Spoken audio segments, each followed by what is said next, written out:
And then in verse 4, he gives a command concerning the relational focus. Because when there's conflict, what do? Who do you think about all the time? You think about this person, right? You're driving in your car and you have anger fantasies. You know, she did that. You replay it in your mind. She said that. He did that. I can't believe that. You know, he thinks as a supervisor, he couldn't code worth a, you know, and then he'd say that about me. That's unbelievable. And, you know, what's she thinking? I mean, her in-laws, every time they come, she's depressed for 3 weeks afterwards. It's not a good idea. You know, gosh, yeah, right, okay. I bring up one more time, we don't have sex as often as I would like, and, you know, she blows up, and have I hit enough people yet? Is this real stuff? This is real stuff. It's how life works. And he said, and so what you do is you get fixated. You might have 90% of your relationship with this person is good, but man, this is, once you get fixated on this, then you know what? They go from being a disagreement to a bad person. You demonize them. You know that supervisor, I remember 10 years ago, he made another mistake. I think this whole company's in trouble because of that guy, and he's my boss, right? She said that, you know, she grew up that way. I remember and all of a sudden, you take all the dots of your relational hurt and you rearrange them, and they're the bad person, and you're like me. It's 5% our fault, 95% their fault. And then you harden your heart. And so here's the command. It's a command, by the way. Rejoice in the Lord. And again, I'll say rejoice. You know what he's saying? Get vertical. Get off of them and the problem. He's saying this one not only to the two ladies, but to the whole church. Because when there's a fight, what do? I'm on Euodia's side. I'm on Syntyche's side. In a family, even the kids. Oh, mom, dad, mom. Gosh, well, I guess, you know, right? In a small group, at work.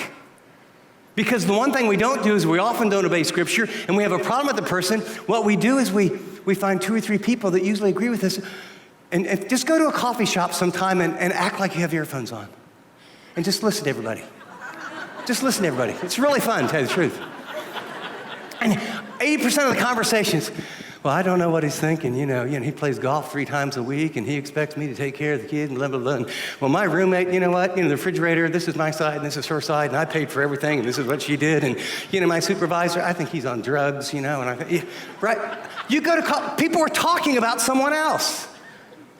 Or they post it, or they Slack it, or Instagram it. And somehow, and what's it do? Gasoline on the fire. He says, get your focus upward. And not only this, he says, hey, there's something. Are you ready, Christians? You ready, small group? Ready, family? There's something actually more important than are you happy and are you getting along, and is this person going to quickly come and apologize?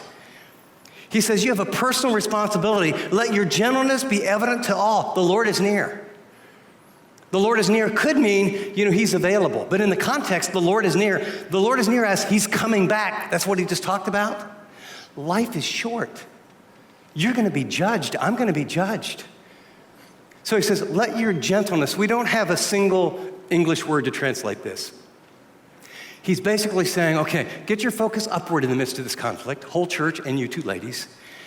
Let your gentleness, let your forbearance, let your geniality, let your generosity, that's the idea of this word, let your consideration. As one commentator said, let your sweet reasonableness. The essence would be something that would go like this. Be willing to accept less than your due in this relationship for the sake of the broader message of the reputation of Christ. It's sort of like saying, you know what? I'm not going to be proved right. I'm not going to own not just the 5% I think. I'm going to go ahead and own 51% of this so we get the ball moving. And I'm willing to humble myself because this relationship, being right, is more important than me being right. Do you get it? That's the point. This takes huge humility. So how do you do it? Each of these verses, I think, give us a very specific application about how to resolve or diffuse problem relationships. And you'll learn in just a minute why I say I choose peace, because what I'm going to ask you to do, in fact, is what God is asking you to do, is to stop putting it off, stop rationalizing, stop saying it'll get better in time, Stop saying things like, well, I know how they're going to respond, so why try?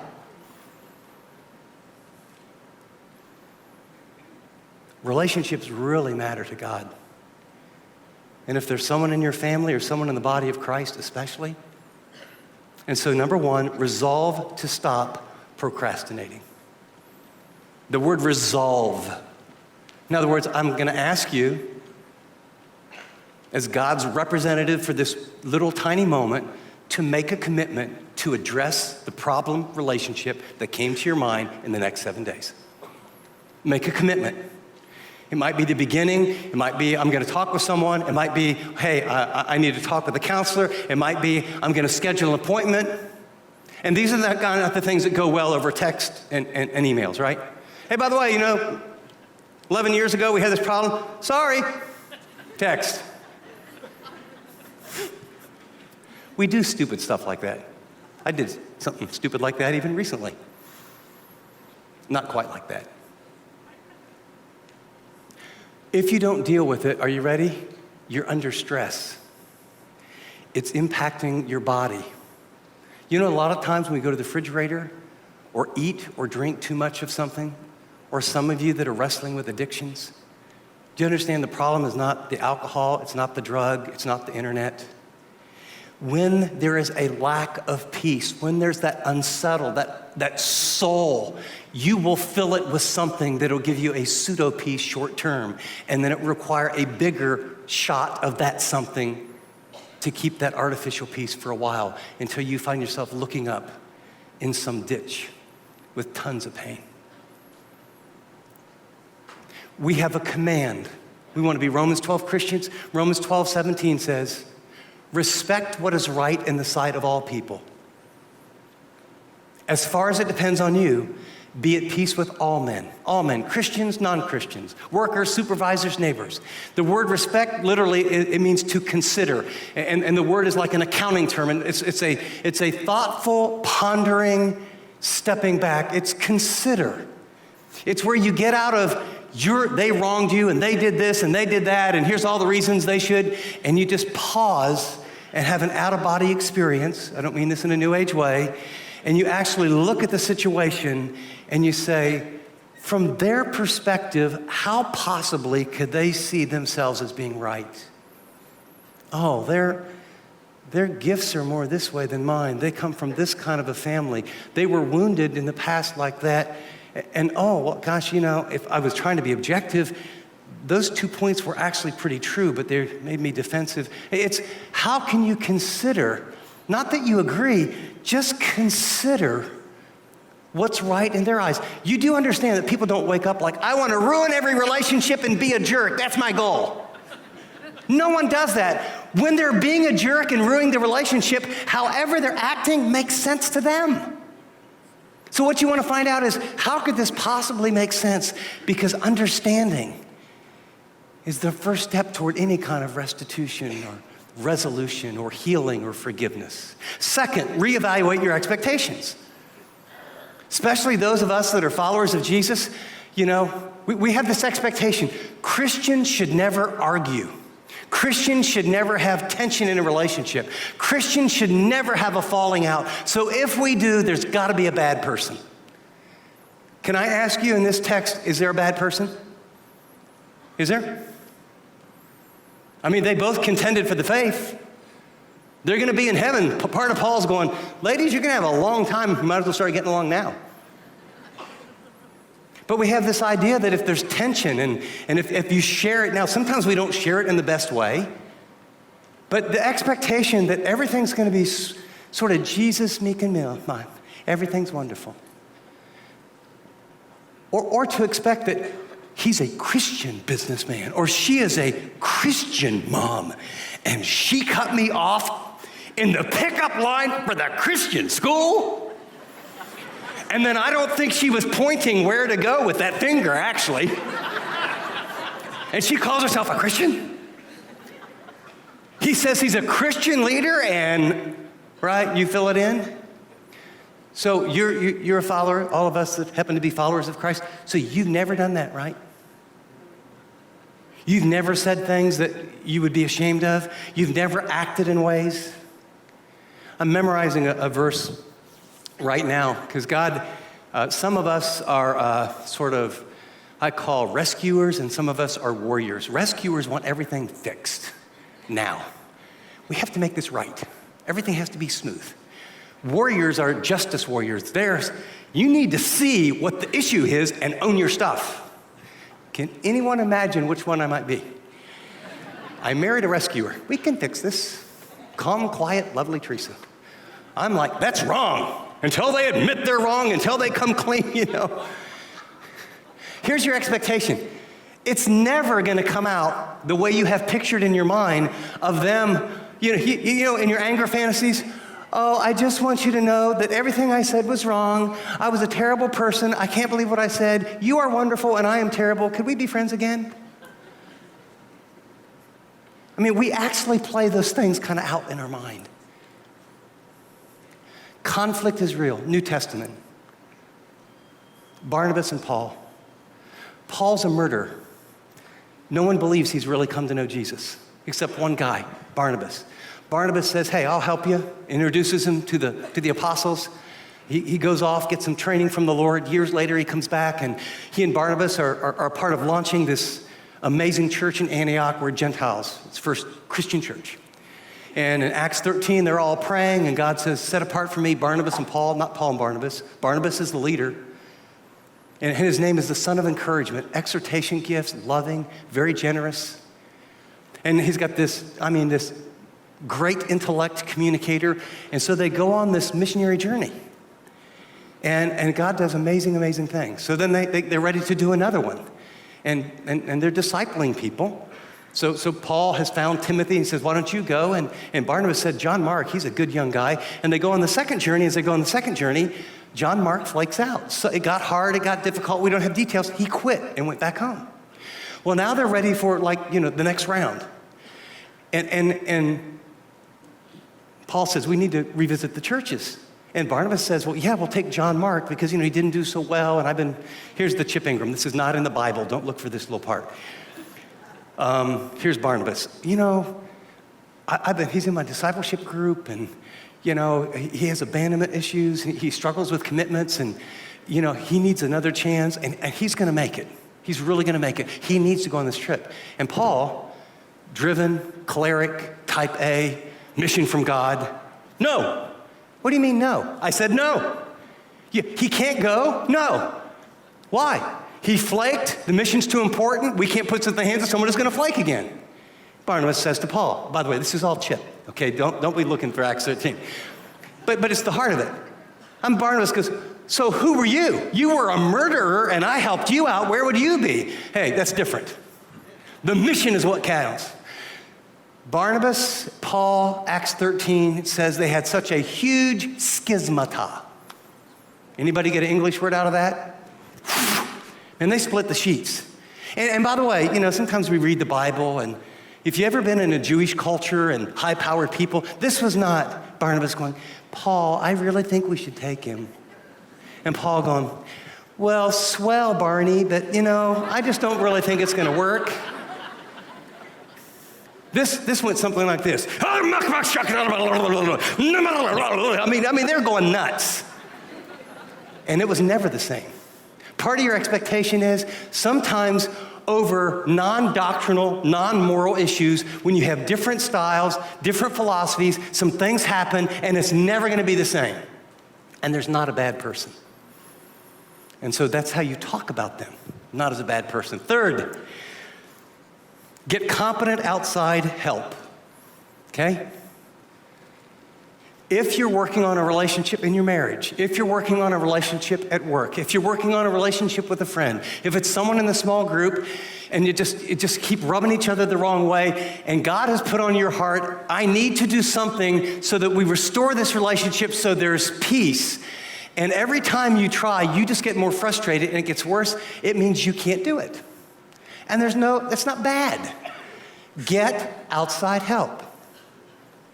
I've told this, and I'll tell it again and again and again and again, because especially for us men, when our wives say, we need outside help and we should go to a counselor, our reaction is, well, you can go if you want to, but I don't need that stuff.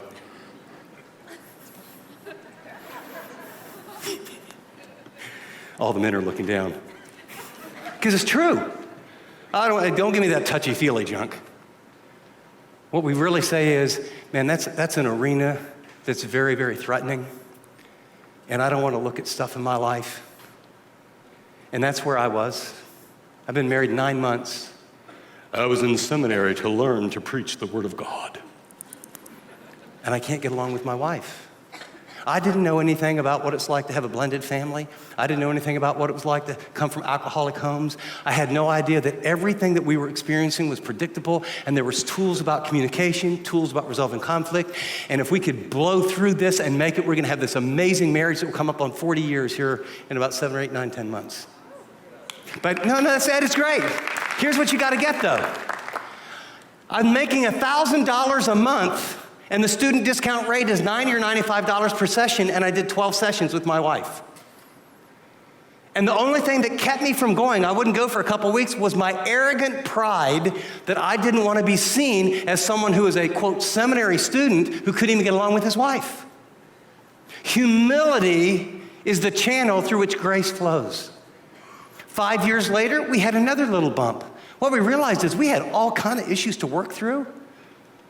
But it was amazing. It was, okay, well, this isn't a big deal. Let's go talk with someone, get it out objectively. We've been talking for hours, it's not working, and get some help. The help needs to be biblically wise, someone you respect, someone who's objective, not your friend or their friend, and someone that you can trust to say, from a biblical perspective, here's how you two can bring some things to resolution. And both of you will hear some things you don't want to hear. And both of you will walk away going, I've now decided to stop demanding the other person change for our marriage to be what it needs to be, because I can't control that. But here's what I've learned about me that I need to change, and I'm going to work on that with you, whether he or she responds or not. And as you do that, not fast, but then. Some of you, that's your application. For others, it's a business relationship, and you need some outside help. Fourth, refuse to allow one relationship to ruin your life. If you are a rescuer and it has to be fixed, until everyone sits down, until you feel ooey gooey about everything, and it's just the way, and it happens in churches. It's just crazy stuff. Like, you led the Bible study last year, but then someone had a health issue and you had to be out of town and someone filled in for you, and it's coming around again and they're asking her to lead it instead of you. Oh, why'd they cut me out? And then you talk to your friends and now they got this. Or how about this one? I worked on the parking team and this was my corner and I love this corner, and I got cancer and I was out 4 months and I came back to the parking team and someone else had my corner. Can you believe it? He's got my corner on the parking team. You're laughing, but I've been doing this church stuff for like 35 years. It's worse than that. They changed the colors. We put flowers up here, and we put them here after the funeral, and someone put them off to the sides. And those were for my husband. And now that they hate everybody, thank God they didn't have Facebook back then. There had been pictures on it, Instagramming it, the terrible, evil pastor that moved the flowers. Do you understand? Some of you are held captive. I had a little gal, she was 14 at the time, came up after the service and talked about her dad left when she was 14. And she was in tears and distraught. And this was years later. And I told her, I said, are you going to give him the power? Are you going to forgive him? No relationship since then. Some of you have a relationship like that.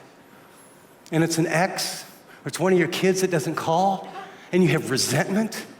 Now, I want to give you a tool about how to start a conversation so that in your zeal, you don't blow it up. And I'll do that at the very end. But you have to make a decision first.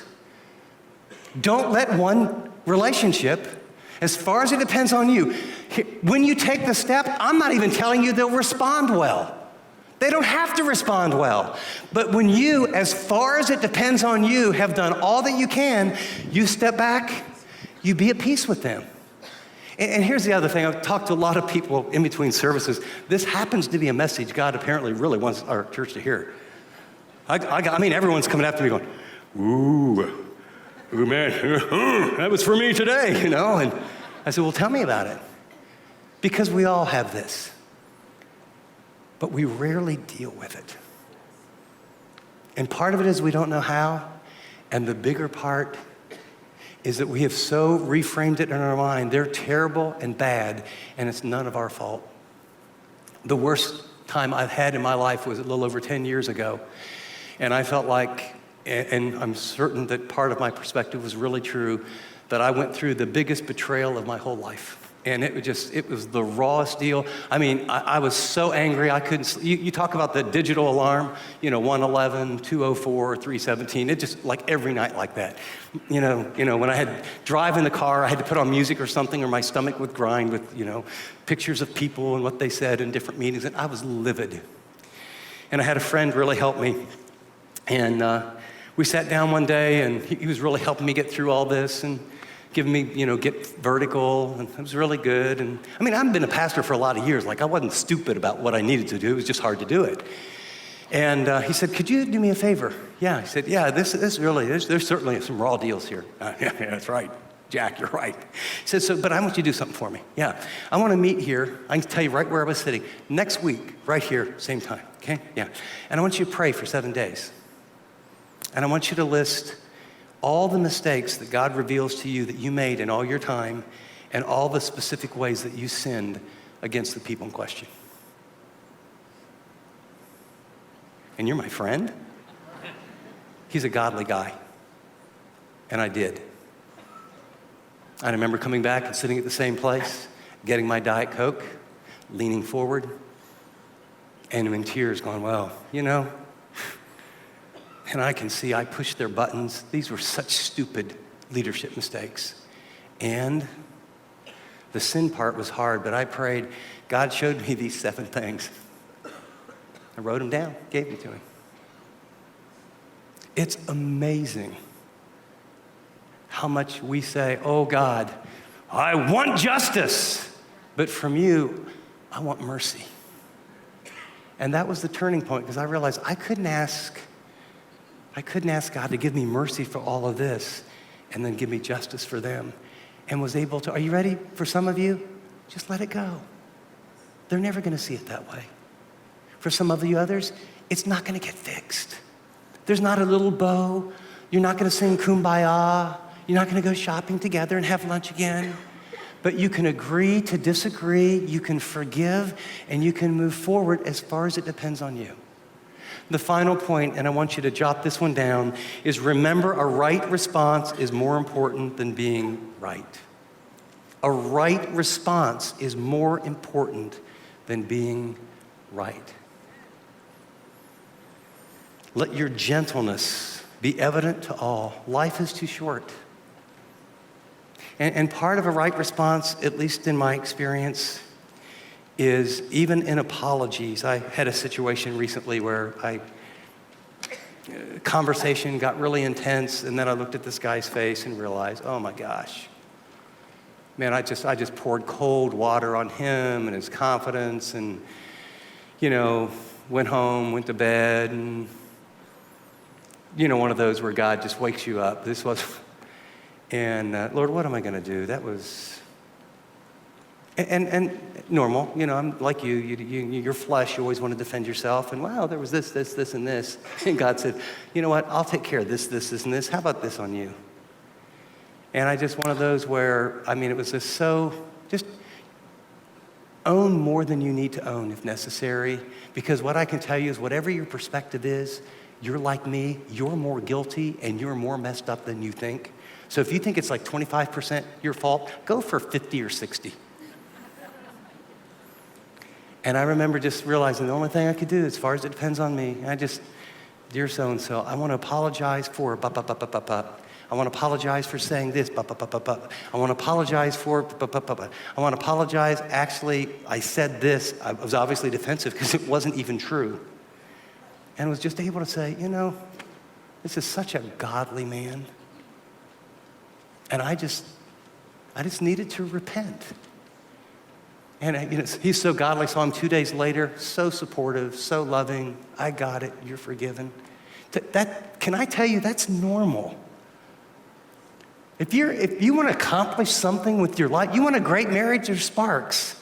You want a great relationship with your adult kids? You bring up stuff that's uncomfortable, but you have to bring it up in a way that doesn't throw gasoline on a fire, but brings truth covered in love. Turn to the back page, and this is what all I want to ask you to do, is I want you to ask yourself on a scale of 1 to 10, what level of stress and concern are you having in terms of any relational problems?